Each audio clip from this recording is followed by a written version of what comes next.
to Moments with Marianne. I'm so delighted we're spending this time here today. We have just a phenomenal show coming right up with special guest Jan Mundo, who's here today to talk to us about her new book, The Headache Healer's Handbook. Now, Jan has held headache programs at medical centers, universities, and corporations, including Kaiser Permanente, Stanford University, and Apple. She's a certified somatic coach and massage therapist with advanced training in multiple healing modalities. So let's welcome to the show, Jan. Thank you. Nice to meet you and nice to be with your listeners, Marianne.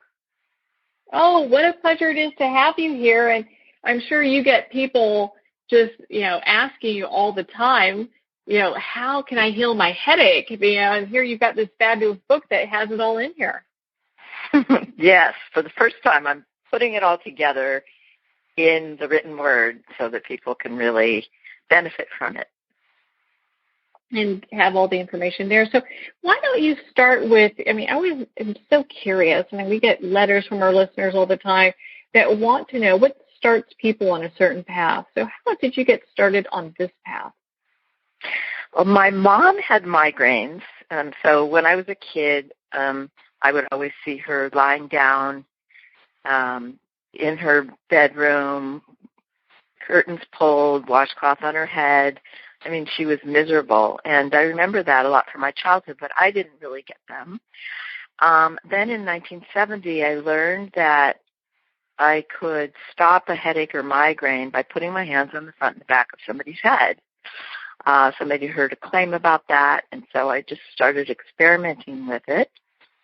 And after I learned about it and saw that I could do it, I started to become a magnet for people who had them. So wherever I was, somebody would claim that they had a headache or migraine and would have to either go lie down or leave the party, or they were just miserable. And so I would be curious to see if this hands-on method would work each time. So I would offer to, just let's go over into a corner and I'll help you stop your pain.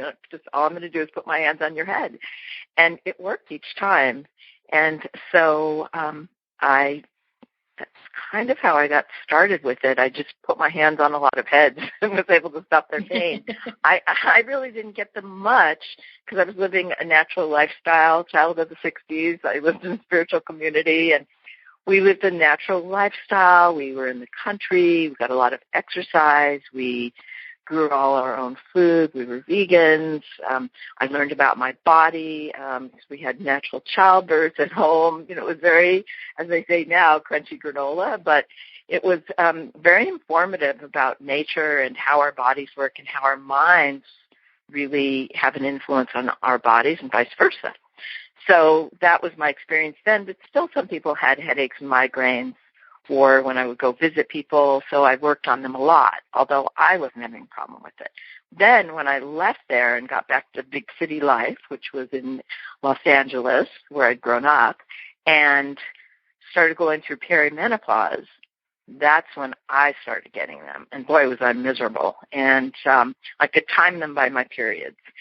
And so I started working on myself even more, and then I started deconstructing why I was getting them, and started doing a lot of mind-body reading, Deepak Chopra, Andrew Weil, John Kabat-Zinn, Gail Sheehy, Christiane Northrup, Herbert Benson, all the people that were pioneers in mind-body medicine and health and wellness.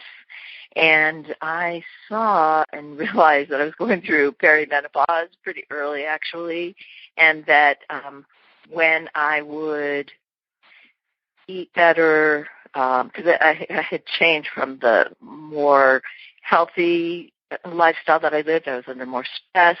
Plus, perimenopause does happen. Migraine gets more frequent because hormones are kind of all over the place. So I saw that when I slept better, ate better, was under less stress, drank more water, exercised, that I didn't get such a predictable migraine. So that's why I started putting together other therapies and kind of putting the whole picture together for myself. So that's how that part got started. And then I decided to put everything together. I went to massage school, became a massage therapist, then deconstructed my method, and because I wanted to see if it was just me that could do it or if other people could do it too, as far as stopping their own pain. And so I tested it on some people just with written instructions who I'd never touched or actually didn't even meet in person. And they were able to back down their migraine. So what I realized when I was deconstructing my method and writing steps of what I had been experiencing on the head all these years, that a headache or migraine had a predictable like cycle of sensations. And so I would work on stilling those both physically and mentally with very light touch and focused concentration, and then move them out. And the sensations of the release, which is what happens when the headache starts to ease, versus the working with the sensations of pain, which were, was the sensations of the migraine itself.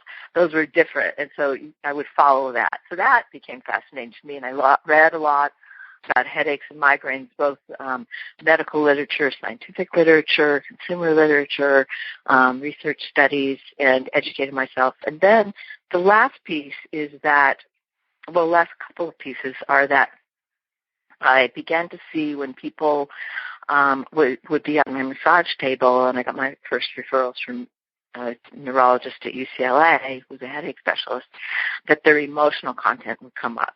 And that led me farther and farther into exploring somatics, and somatic coaching, somatic body work, which is how your history lives in your body and becoming aware of how you're shaped by your experiences in life, and then helping people unwind them through mind, body, emotion, spirit awareness. So I put all that together. And then the other part is that I read about a doctor, a PhD scientist, researcher, clinician who had migraines. He wrote a book about migraine called Victory Over Migraine. His name is Rodolfo Lowe, and that filled in the last piece for me about diet. So put all that together, then started teaching at medical centers and teaching private clients and teaching classes at corporations as well. So that's kind of the short, long story, or the long, short story. Well, and what a brilliant perspective you have, coming from a upbringing where you learned so much about, how we intake food, how our bodies work, just how, being kind of that close to nature. It really does bring around a certain sense of knowledge that, had you grown up in the city, you would learn different things. Right. Well, I had actually grown up in the city in Los Angeles, and my dad was an orthopedic surgeon. My mom was a nutritionist. So we ate healthfully at home, but I took a big departure after 4 years of college and started exploring more in the country, and that's when I did that. So I'd say it was young adulthood, and that really did shape me because it was such a departure from how I'd grown up. Now, you mentioned all this amazing research that you've done. During that time, have you found that there are different causes of headaches? Yes. Well, I was there's a small study done on my program of about 78 migraine patients. The research that I did was reading other people's research, but I guess you could call it research, but not, clinical or scientific research, but just my own education about it. And so they're medically or scientifically, they don't know the exact mechanism of migraines. There have been various theories that have been debated over the years, from brainstorms to neurochemicals to blood vessel changes to changes in the brain. And, most likely going to be combinations of all of that. And so there's always new research that is being, new things that are being discovered because the ways that we have of measuring them and looking at them that scientists have and doctors have, it keeps moving along. As far as from my work, I see that combinations of factors cause headaches or migraines, and especially migraines. And that's what's so interesting about it is because it's so individualized. Everybody has something a little different. There are some commonly troublesome, what are called triggers that are, for instance, alcoholic beverages, especially red wine for some people, certain foods, certain cycles as far as your sleep or your breathing or your posture. So I see it as big combinations of factors. And for each person, because we're unique, it's different. And so that's what makes it so interesting and yet can be so frustrating for people because they have usually tried just about everything by the time they come to see me. And they can't, they might think, oh, well, it's this food, and then maybe they eliminate the food, or this medication will help. And they try the medication for a while, and then the migraines come back. So then if it was a food, maybe, say, for instance, cutting out caffeine or stopping red wine. Well, if their migraines didn't go away, then they might put it back in. But it still might be a contributing factor, but maybe not the whole picture. Mm. So it's really kind of a test and see in some ways, kind of eliminating things maybe from the diet, getting better sleep, drinking more water, to kind of manage that. Is that kind of what happens during that process? Yes. So in the book, I walk people through it step by step. It first starts with understanding the mind-body connection and how your thoughts can influence the tightness and tension in your body. And the body, by the way, is something that's really left out in most treatment of headache and migraine. And by that, I mean how much stress and tension people hold. Because that, too, can be added in with everything else. So it's how it all combines. But I call it the Chinese menu theory. Like when my family used to go to a restaurant, Chinese restaurant, for Sunday night dinner when we lived in L.A., and you could order family style, so you could order something from column A, column B, column C, and then they'd bring all the dishes out and they'd put them on a big lazy Susan in the middle of the table, and everybody would take from everything, and that would make up your meal, right? So instead of ordering our family style dinner, if somebody wanted to order up their migraine, and I'm using migraine now versus headaches, or tension type headaches, and I should come back to that because I think you asked about the difference, and I might have gone off on a different tangent, but let me just say with migraines, food is a big factor. So I'm not talking about ordering Chinese food. I'm talking about ordering your combination of factors when you have a migraine. So perhaps, you could order, instead of ordering dishes from column A, column B, column C, column D, and on, if you were to order up your personal headache triggers, you could order choose one from a potential trigger if you didn't know what yet your triggers were. You could choose one from column A, for instance, something about your diet, okay, a trigger food. You could order up, and that may or may not give you a headache or a migraine.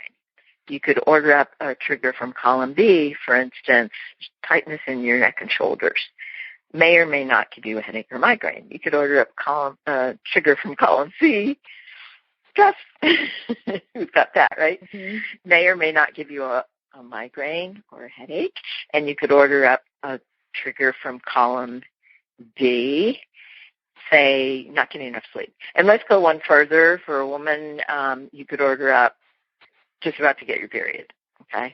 So you might not get headache or migraine from each of those individually. But when you combine them, A and B, A, B, and C, A, B, C, and D, and on, that's when they all add up. So the process in the book is about talking about what some of those triggers are in every area of your life. So your environment, your posture, your foods, what and when you eat and drink, your stress and how to handle it, your things that you do every day with your body, the weather, different scents and fumes that might disturb you, pollens.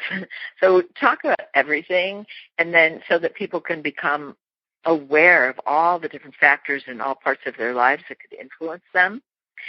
And then I give practices that show them first how to track it, and then also how to combat it. So what is a healthy diet? How to breathe that puts less stress and tension in your body and helps you just be present and be able to be more relaxed. What helps you with your posture? Meditation that helps you also be more present and be able to be aware of your thoughts, right? And then a really powerful part as far as tracking it is looking at each week, so everything in order that it occurs, so that you can look at one day and then the next day and the next day and see, well, what happened the day before? If I got a migraine this morning, what happened the day before? It didn't just come out of the blue. You know, what could have contributed? And we also look at people, how their day goes as far as, what about that phone conversation, or what happened at work, or what about that interaction with somebody at work, or with somebody at home, or with somebody when you're driving your car, you know. So we look at everything, and then one of the big overlooked parts, and the part that's so important, is really learning how to use your touch to relax and soften your shoulders, your neck, and your head and your face. And then lastly, I teach people how to work on their own headache or migraine, and that's after they've built up all their other skills and are hopefully preventing more of them. And then the other thing that we also look at is your emotional life and how to be more centered in your day-to-day life, and how your history, perhaps trauma, perhaps just ways that you learn to be in your body and your family and regard your body and regard yourself and your family and your surroundings, how that could be also affecting how you carry everything in your body and affecting, therefore, your headaches or migraine. Well, it's so interesting how all this is so interconnected, and so you have to look at that bigger picture so you understand what's going on with each individual, as you were saying. I mean, because we all are different. Right, and everybody has different combinations and things that affected them. And then it's also, so it's learning how to look both at the same time, hold the big picture and hold the little picture, like all the details that you take for granted, all the things that we learn as habits that we just take for granted, they become embodied, they're unconscious to us. Those can also affect us. So it's that dynamic between micro and macro, I guess you could say, or big world, small world, all together. Well, and yeah, so this kind of leads me to my question for you, because we kind of were talking about the headaches. I mean, I'm sure when people have a headache or migraine, they're just like, it doesn't matter what kind I have, this is just it. How do you identify which type of headache or migraine a person's having? So I really appreciate you asking that again, looking back around. So first of all, I do want to say that I'm not a doctor, so I don't diagnose. So most of the people all the people, excuse me, just took a sip of water. All the people that come to see me have been diagnosed usually by their neurologist and usually by a headache specialist. But for sure, they've been to their family practitioner, general practitioner, and often to a lot of other doctors. Ear, nose, and throat doctor, allergist, maybe psychologist, psychiatrist, an acupuncturist, chiropractor, body worker, Reiki practitioner. They've done it all. They've done it all, and so they've had diagnoses. So I don't do that, but I use the clues from what they tell me and their headache history questionnaire, and putting all that together and how they describe their pain and all that happens into understanding what's going on for them, because the therapies that we are doing will have different significance, and you will apply different things at different times, and some things will be more important if you're having or you tend to get tension-type headaches versus migraines. So I just wanted to give that preamble and disclaimer. Mm-hmm. So for tension-type headache, it's described as having a tight hat band, or you could say some people describe it as a vice around the circumference of their head, so around their forehead and all the way around. So forehead, or almost as if you had wraparound shades, but also going up to the top of your head as well. So that tightness. And then it can go down into the neck and shoulders and have general tightness there. So it's more of a tightening tension. Now, migraine is very different. Migraine is, well, I'd like to say, if you've never had one, have you ever had, if you are of age, hopefully, a hangover? Or have you ever had a bad flu or virus where you did have like pulsing, pounding, real disorientation, you can hardly move, make a teeniest movement, and you'll start to feel sicker and like your head feels like it's going to explode. There's almost like a pulsation or an electrical component to them, or you get really disabled. You get light sensitive, sound sensitive, smell sensitive, taste sensitive. Everybody has their different variations of this. Some people beforehand get what's called an aura, where you get real disturbances in the visual field, which can be alarming to people because they sometimes think they might be having a stroke or other, serious condition. So they might have zigzaggy lines, or part of their vision might be blanked out. So that can happen. And then people, like I said, can barely move. They usually end up in a darkened room. They feel very, very sick, and then you can feel that way afterward as well. Sometimes they feel nauseated. They feel, sometimes people vomit. So, and then when you're coming out of it, which can take they can last from 24 to usually 72 hours. I mean, I've had people say they've had them for 2 years, right?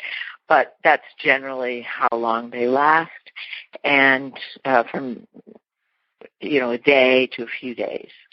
And then people can feel like they have a little hangover of those symptoms, or like they're kind of coming out of a fog, or either they might feel tired or not have appetite or not be able to sleep, or so all that can happen coming out of them as well. So they're very disabling.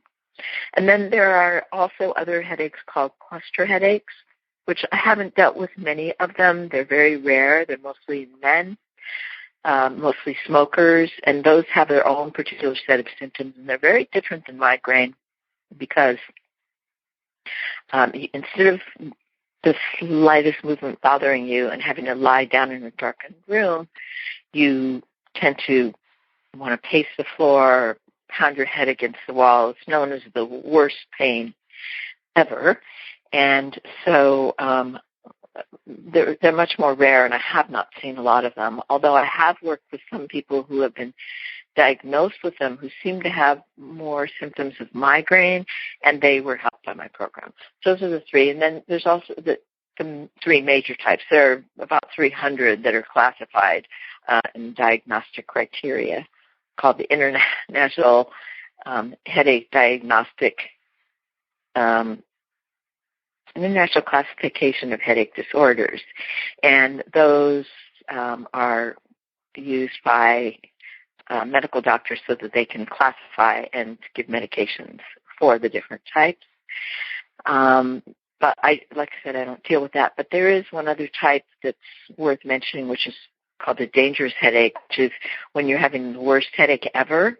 And you definitely want to, even if you've had a diagnosis, get those checked out and call your doctor immediately, because those can be signs of other more serious conditions for which the headache is actually secondary. The headache isn't the primary cause. They're called the headache might be secondary. And so some of those causes can be, of course, meningitis, or if you're having a stroke, or if you are having a flu or virus, or I know I'm forgetting one, but they're dangerous headaches. So you definitely want to check those out.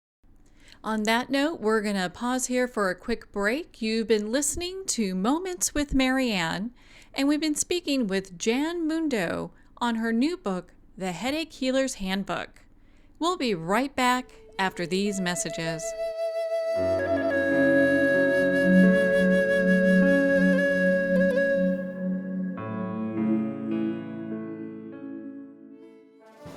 Internationally recognized and award-winning author Judy Goodman works and teaches outside the box of limited thinking. Working with people from every walk of life, her goal is to empower you to be the best you can be, no matter what the challenge is. Born with the gift of seeing beyond our normal vision, she has an extraordinary gift of working with every challenge. Teaching beyond conventional wisdom, her work is described as life-changing. Visit judygoodman.com. That's judygoodman.com.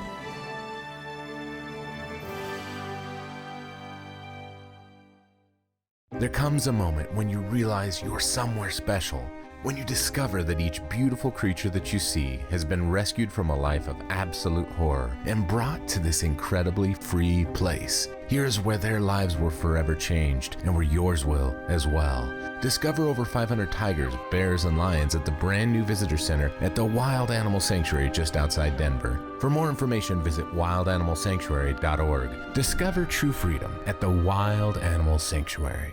Have you ever had the sense that your thoughts might actually be doing something? Ancient secrets of manifesting have been masterfully revealed in the award-winning book Manifesting 123 by Ken Elliott. For the first time, the author's experiences and stories in this book describe exactly how your thoughts can create anything. You've been doing this all your life, but it's never been fully explained for you until now. Visit manifesting123.com for more information today. Manifesting123.com.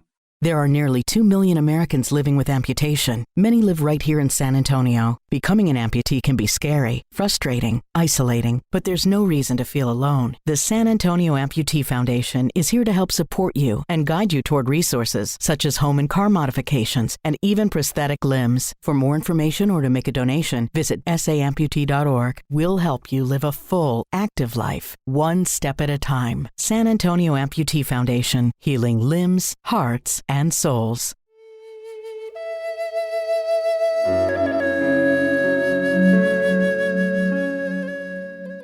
Welcome back to Moments with Marianne. We've been talking with Jan Mundo on her new book, The Headache Healer's Handbook. So Jan, you talk about this connection in your book, the mind, body, headache, and kind of spirit connection. Can you explain more about what that is? To do this in the book. I do it more at length, and so I walk people through the steps. But a shorthand version of it is just close your eyes for a minute and imagine that if you're comfortable with that in your surroundings, but just imagine that. Think of a problem that you have, okay, and it could be headaches or migraines, or it could be anything else, and just bring that to mind. And let your body follow along to this thought of, I am always going to have this problem.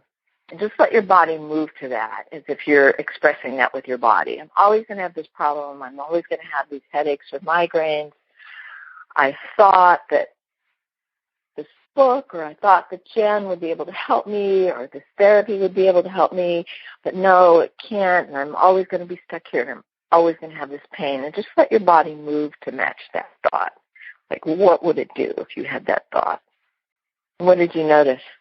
I noticed there was kind of like a little bit of a tense feeling with that, because it's like, oh, if my body's always going to do this, ooh, not sure about it. Right, so it's a bummer, right? And so where did you feel that in your body? That tension was all over? Was it your neck? Was it your shoulders? My neck and the back of my head. Yeah, me too. And then what happened to your breathing? Did you notice anything about that? Oh, yeah. It's like the anxiety sets in. You can feel it's like, ooh, shortness of breath, kind of like, okay, this is going to happen. Yeah, like I can hear when you're saying that almost like a collapse or an inevitability to it. Like I'm stuck here, kind of, right? Okay, so now what happens when you do this? Close your eyes again. And let your body move along to match the thought. I am never again going to have this pain. I'm never going to have these problems. I'm never again going to feel this headache, this tightness, this migraine. I'm not going to feel disabled. I am going to be able to live my life free of pain. I can go to work. I can be with my family. I can do social activities. I can be creative. I can exercise. I can enjoy food. Oh, my God, I feel wonderful. I'm free. And did something change when you did that? Oh, yeah. You can just feel the lightness of it all. It just feels light everywhere. Yes, awesome. Totally, right? So that was just one, I don't know, I didn't time it, but that was two thoughts. Those are two thoughts in the space of a couple of minutes, right? So what is our mind always doing? We're always thinking something. So our body is always responding and either tightening or opening. Now, of course, I said move to match the feeling, but you didn't feel all, disillusioned or in despair or feeling like you'd be stuck somewhere when I said, oh, you're free, right? And so your body didn't tighten up when I said, oh, you're free, and I'm pretty sure it didn't open up and feel lighter when you thought that you'd always be stuck in pain, right? So our body is always responding to our thoughts. So that's one way of really getting in touch with your mind and body and how they work together. So it's not just a one-off, it's not a one and done. It's something that you practice being an observer of. And that's why meditation and breathing, all the stress reduction practices and even gentle exercise, why they can start to help, because you can start to become more of an observer of what is happening in your body and what is happening with your thoughts. And so when somebody is going through a program like this and I'm asking them, and then they're asking themselves, okay, so see if you can shift this habit. See if you can shift this about your foods or about your breathing or about having a meditation practice where you sit calmly and notice your thoughts. People will go through bumps in the road. And so that's why it's always important to realize actually that you are having a bump in the road, or that you are maybe resisting something, or you are changing something big or even something small about your life, that your mind and body will be reacting and responding to that. So it's important to notice that they are so that you can come back to that kind of being more open. And one way of describing that, some of the teachers that I've had are Gay and Kathleen Hendricks, and they're the first teachers that showed me about the mind-body connection as far as how we live in our bodies and becoming aware of what our sensations are telling us, the messages that our bodies are giving us. So they call that kind of openness wonder vision.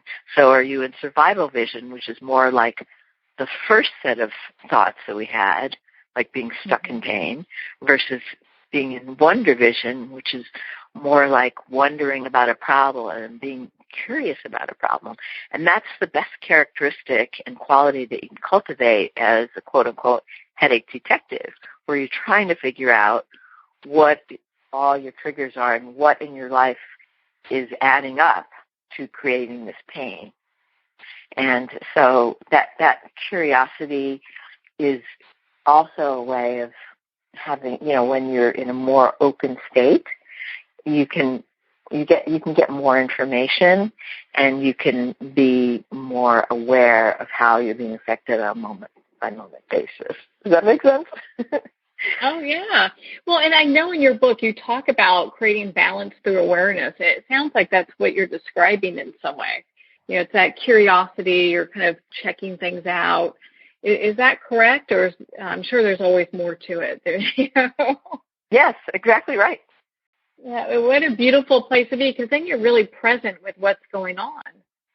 Right. And also I make it very practical so that people can actually ground in the reality of looking at it. So I teach them how to keep a headache diary. I mentioned it before, but it's really important because a lot of times we might have an aha about something and we'll forget, or we might eat a particular food or have a particular interaction and discount it because we think we know what our triggers are, or we've eliminated before or changed something about our lives and then maybe added it back in, or we took it out but didn't see a change. But just looking at that combination and looking at how things are going along. So it really helps to be grounded in actually having a diary and being able to look at it and your life play by play, basically, so that you can start to dissect it. And then when you start adding practices in that help you and help you relax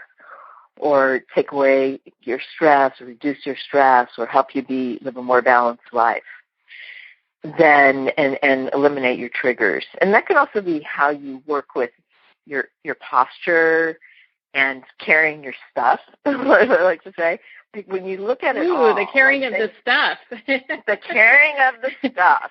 Like clients who come in California, before I lived in New York, where, most people are using public transportation, although now we have, Uber and Via and all those services. But anyway, they would come in from the car and, just walk down my path into my house, and which is where I had my home office studio, and they'd have huge, heavy bags of stuff with them. I'd be like, how much did you actually need to carry from the car to the office?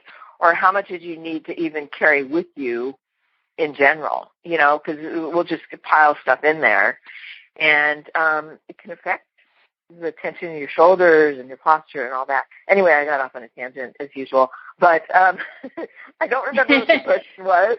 But you know what? But that it's important because when people look at things like posture and travel and how we load ourselves down with stuff during the day, and it could be as simple as things that we're carrying around. It could be like, I know in your book you talk about stuff like the emotional portion of that as well. And a lot of people don't realize how big a part that plays into it.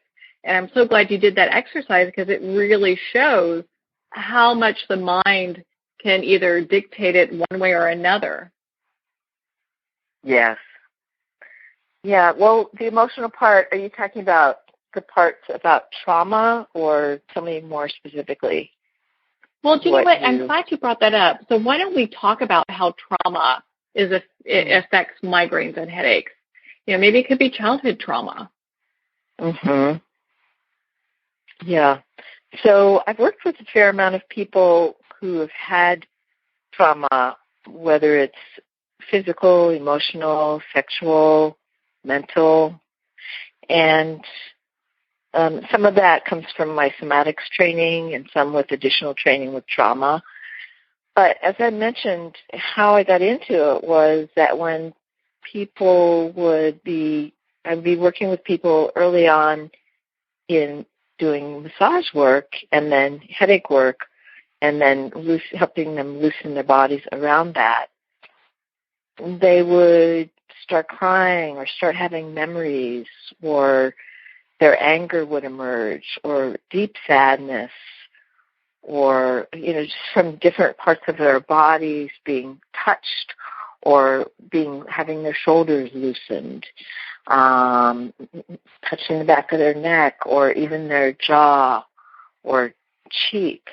So different emotions would start to emerge, and I thought that was really fascinating. And so the more I learned from the somatic point of view, which is mind, body, emotions, and spirit, and how our living body affects us, I would see that we were in the present, but they were being affected by experiences that they'd had long ago, and that those experiences literally shaped them. So had them hold themselves either to protect or to tighten so that somebody couldn't get in on any level, or pull away from people in order to be safe, or move toward people perhaps to get more love and to be recognized. Like, all those had literally a shape, and those can, in a way, keep you from experiencing the present. And so when those shapes got, in a way, disturbed by being said, well, hello, I'm softening your shoulders, hello, are you here? Just being in the present would engage their past.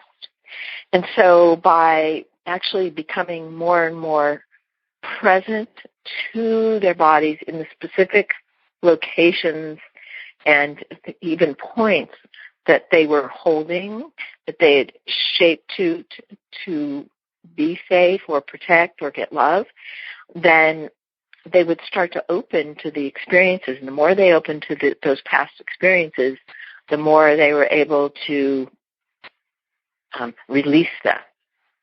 So it could be anger, tears, laughter, memories, having those conversations again in those ways, and then being able to fill in parts that were missing. So being able to provide so that they could be open to having and receiving love and loving themselves, and be open to how their bodies felt on a moment-by-moment basis. My clients were able to unwind what got them stuck in the first place and got them, tight or not being able to be present. And then the more they were able to let go of that past experience, it's not that it disappears, but it didn't have such an emotional charge, and it was not held in that same way in their bodies, then they were able to actually be more present right now to what is happening right now to them. And so they were more able to either, if they needed to protect, it's not like you just have to be wide open. If they needed to protect, they could protect themselves by removing themselves from a situation, or speaking up, or taking a stand, or taking care of themselves and being, it's like, no, I know I shouldn't eat that, or I know that I've already had my limit of social engagement for right now. I need to take some time for myself and just be quiet, right? So the more they're actually able to take better care of themselves, because they're able to be present to the messages that their bodies were giving them, because it wasn't always in reaction to something, but it was now in response to what was happening right now.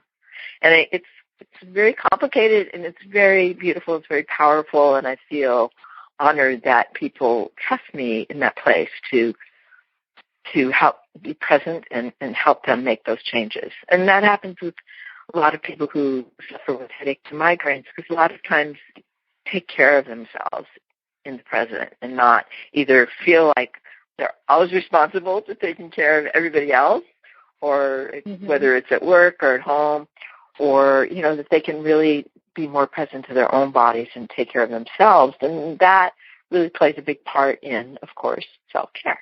Well, and so with all the people that come to you, and I know there are thousands that come to you in regards to help for this over the years, what would you say is like one of the number one reasons you see people having headaches for?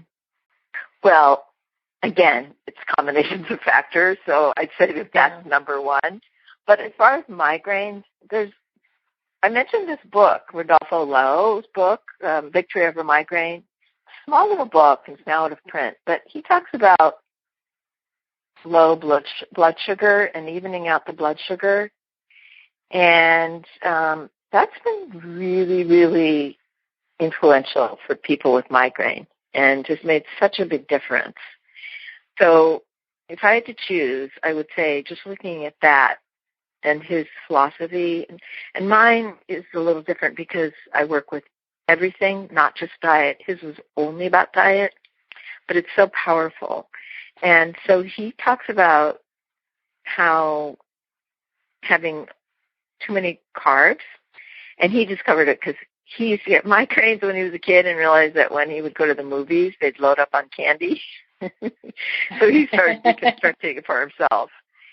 And so to even out the low blood sugar, what he suggested was 6 small meals a day or 3 meals and 3 snacks, and incorporating protein in each one. And so that's what I talk about a lot, and I help people work with that because a lot of times there's been in the past, 30 years or so, maybe a little less, there's been a move for high-carb, low-fat diets in the United States. And so we've, that's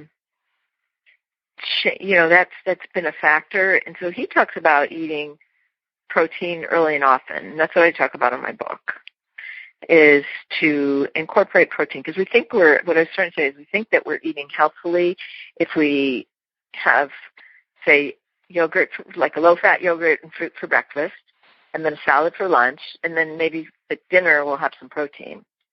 But what happens is that for people with migraine, especially, that it makes your a diet like that will make your blood sugar rise and drop, rise and drop, rise and fall, rise and fall. So that what you want to try and do is eat high-quality protein, and if you have protein that is not necessarily low-fat and it's full-fat, say with yogurt, but you eat maybe a little less of it, so that maybe if you don't want to have that much fat, but that it, or, instead of no fat, non-fat, you have low fat. But if you have full-fat products, that it slows down your digestion, and you, if you have some whole grains with your protein, that also slows down your digestion, so it makes for fewer rises and dips in your blood sugar. So if people eat early and often and wait all the way till dinner, so if you're going to go work out first thing in the morning, or you go to work, you want to always have something first. You don't want to wait till you get to work and then have some yogurt around 9 or 10 in the morning. You want to reduce the time between when you wake up and when you eat, and then you want to have protein. So say some soft-boiled eggs, scrambled egg in the morning, or some, like I said, full-fat yogurt, some leftover protein from dinner. Say you had part of your burrito left from dinner. So that you have that, and then have to try and stick to non-sweet snacks, right? So maybe you have a little bit of cheese or some hummus and dip for a snack. Maybe you have some fruit, but if you have some fruit, maybe have some nut butter with it. So banana and nut butter, for example. So a diet like that, and there are many, many variations, that you can just keep having protein and eating early and eating often throughout your day, but that really has made, I'd say, the most difference in people who have migraines' lives. Wow. It's so impressive, the work that you've done to help people move beyond migraines. I feel, and you talk about this in your book, there's like a light at the end of the tunnel, because I think a lot of times people feel like they're trapped by it. Yes, that's what happens. It can go on for years. And one of the things that they don't realize, there are certain things about medications that can also cause rebound headaches if you take them less often than you might think. For a lot of medications, they can cause rebound because they have caffeine in them, or they have barbiturates or opiates or combinations with caffeine, or even some of the triptans. If you take them even as little as 2.5, 3 times per week, they can cause rebound headaches. So you can be doing everything else that you know to live a healthy lifestyle, but if you're still taking the medications because you think it's the only way that you can relieve your pain, and the only way that you can, the only way basically that you can relieve it, that can perpetuate the problem. So that's why the other thing that I'd say is so important. I mean, it's all important. Like, breathing's really important. That makes a really big difference, breathing lower in your body, and meditation to calm your thoughts and your posture as well. I would love to get into that more another time, but really it's a huge thing to relieve your shoulders, neck, head, and face. And a lot of people don't do it because they're carrying so much tension. They don't realize, first of all, that they're doing it, and they're holding all that tension. And I will say that having head-forward posture, so I lied. I am going to talk about posture. We're always leaning into our computers, or leaning to see over, well, if you're short like me, to see over the steering wheel, or just even leaning forward, to traffic to see when you're driving, or having our heads down because we're texting. There are so many ways that, and even leaning back, so leaning back on the couch but watching TV, or leaning back and in your desk chair because you think that you're more relaxed that way, but then still looking at the screen or doing your work at your desk. That all leads to head-forward posture. So what that's like is it's like carrying a bowling ball out in front of yourself and in front of your body, and so it increases the tightness in your shoulders because you're working them as if you'd be working a bicep. Doing a bicep curl at the gym. So it makes us, all these muscles work. So before you even start the body work, which is what I was going to talk about, and what's great is that once you become familiar, you can tell where you're holding your pain. So you're in the best position to relieve it once you have the techniques. Before even starting body work, you want to align your posture, and you want to bring your head back over your shoulders and your shoulders over your hips, so that you can, and it's not that's not a one-off either. You have to always be doing it all throughout the day. As much as I know, and as much as I've trained, as much as I've worked for people, I have to tell myself all the time. And if I don't, I suffer for it. So then when your body's aligned, you can start to do some shoulder squeezes, and I give specific techniques about how to do this and about how to make it effective, because you want to have soft hands touch a tight body. If your hands are tight, then they're just going to put tightness in. So it's learning how to use your touch and also use your awareness to feel when you are softening your body. So when you work on yourself, it's really interesting and really great because you're feeling your pain from the inside. You might not know exactly where it is. Like, you might think, oh, well, it's my whole shoulder. Maybe it is, but usually it's a bunch of different points along your shoulder ridge. So then once you learn how to warm those and soften those, and then when you're building that awareness, you can start to tell the difference. You can feel that softening and that difference and that change in tightness to relaxation. You can feel that on the inside, and you can feel it on the outside. So that helps you also build up your skills so that you're more aware of when you're starting to build that up and tighten again, and then it's like it becomes a self-fulfilling prophecy in a way. It becomes a loop where you'll start to become more aware of your tightness. The more you work on yourself, the more you're present to how your body feels when you're doing that, then the more you're able to feel when you're starting to collect it, and then say, oh, I can do something about this. I'll work on myself like I did the last time. So that if you keep becoming familiar with the territory, it's like going down the same road a gazillion times, right? The more you go down it, the more you become aware of it. So the more you work on yourself and feel yourself soften and loosen, then the more you'll want to do it, and the more you'll be able to be skilled at doing it. And then the less that will become a factor in adding up to becoming one of your migraine triggers that adds up to your headache, or your migraine, I should say, also tension headache.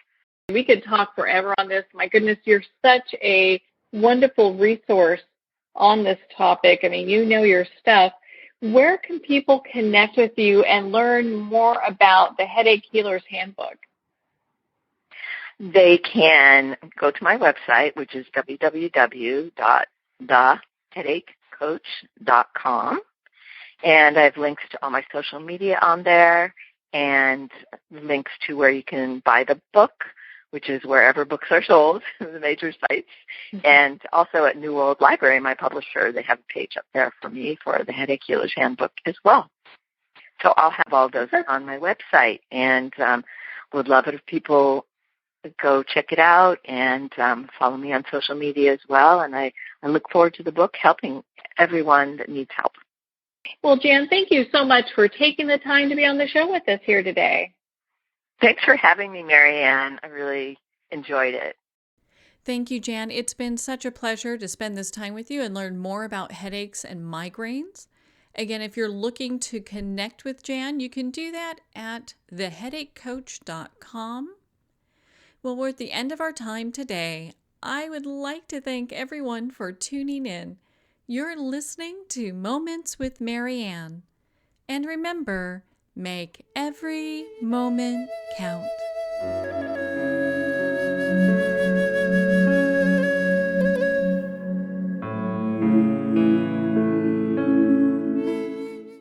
In a single moment, your life can change. Moments with Marianne is a transformative hour that covers an endless array of topics with the best of the best. Her guests are leaders in their fields, ranging from inspirational authors, top industry leaders, and business and spiritual entrepreneurs. Each guest is gifted and a true visionary, a recognized leader in her own work, and while teaching others to develop, refocus, and grow, Marianne will bring the best guest and sometimes a special surprise. Don't miss this. You never know just which moment will change your life forever. Moments with Marianne airs every Thursday, Friday, and Sunday at 8 p.m. Eastern, 6 p.m. Mountain Time. Make sure to tune in and visit momentswithmarianne.com for more information.